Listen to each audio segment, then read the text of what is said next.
ایک ایسے نبی علیہ السلام جنہیں ہزاروں شیروں کے سامنے ڈال دیا گیا۔ یہ اس وقت کی بات ہے جب بابل کے بادشاہ دارا نے حکم دیا کہ حضرت دانیال علیہ السلام کو شیروں کی کھائی میں پھینک دیا جائے۔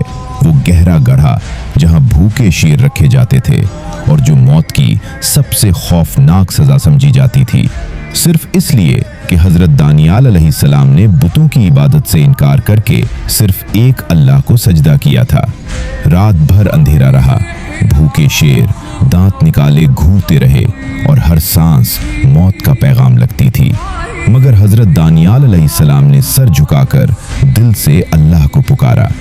جب صبح ہوئی تو بادشاہ نے لرزتی آواز میں پوچھا، اے دانیال، کیا تیرا خدا تجھے بچا سکا؟ تو جواب گونجا کہ اے ظالم بادشاہ، اللہ نے اپنے فرشتے بھیجے اور شیروں کے منہ بند کر دیے، یہاں تک کہ شیر ان کے قدم چاٹ رہے تھے اور دشمنی دوستی میں بدل چکی تھی۔